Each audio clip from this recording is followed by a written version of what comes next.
আসসালামু আলাইকুম। আজকে আমি আপনাদের সাথে শেয়ার করব চিকেন ভেজিটেবল স্যুপ কিভাবে খুব সহজে 10 মিনিটে ঘরে রান্না করে ফেলা যায়, সেটাই আপনাদেরকে আজকে দেখাবো।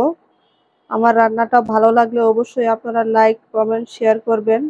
আর আমার চ্যানেলে যদি নতুন হন অবশ্যই আমার চ্যানেলটাকে সাবস্ক্রাইব করে দিবেন। চুলায় একটি হাঁড়ি দিয়ে দিয়েছি, এতে 2 টেবিল চামচ বাটার দিয়ে দিয়েছি। দিয়ে এখন আমি এখানে মুরগির মাংস দিয়ে দিব। 1 কাপ পরিমাণ ছোট ছোট পাতলা করে কেটে নিয়েছি যেন তাড়াতাড়ি সিদ্ধ হয়। এখন এটাকে আমি ভেজে নেব। হাফ চা চামচ আদার গুঁড়ো, হাফ চা চামচ রসুনের গুঁড়ো দিয়ে এটাকে একটু ভেজে নেব। স্বাদ মতো লবণ দিয়ে দিব। লবণটা যার যার পরিমাণ মতো দিতে হবে, কে কেমন সবজি দিবে সেই রকম করেই দিয়ে দিব। 1 লিটার পরিমাণ পানি, এতে দিয়ে দিব কেটে রাখা ছোট ছোট করে কেটে নিয়েছি ফুলকপি, বাঁধাকপি, গাজর।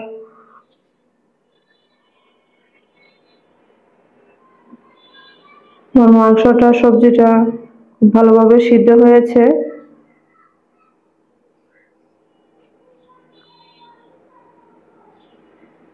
এখানে আমি টমেটো সস দিয়ে দিয়েছি 2 টেবিল চামচ, চিলি সস 1 টেবিল চামচ, সয়া সস 1 টেবিল চামচ। এখন আমি পুরো সসটা এখানে ঢেলে দেব।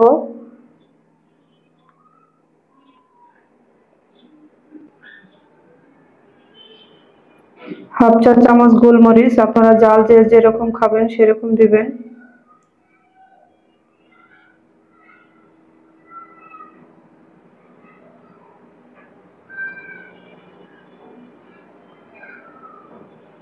আমি একটি ডিম নিয়েছি, এটাকে ভালো করে ফেটিয়ে এর মধ্যে দিয়ে দিব।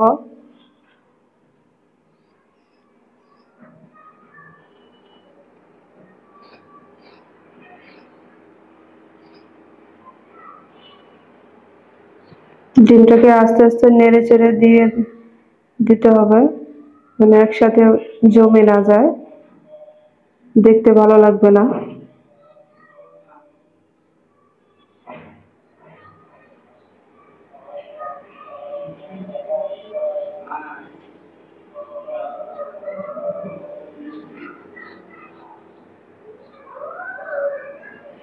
এখানে আমি 2 টেবিল চামচ কর্নফ্লাওয়ার গুলে নিয়েছি, এখন এটাকে এর মধ্যে দিয়ে দিব।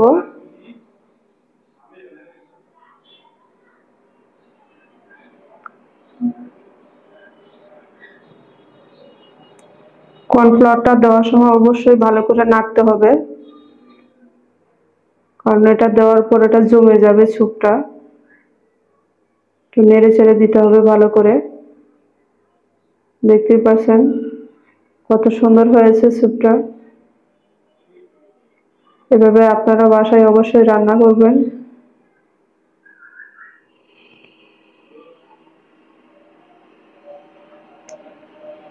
স্যুপ রান্না করা শেষ।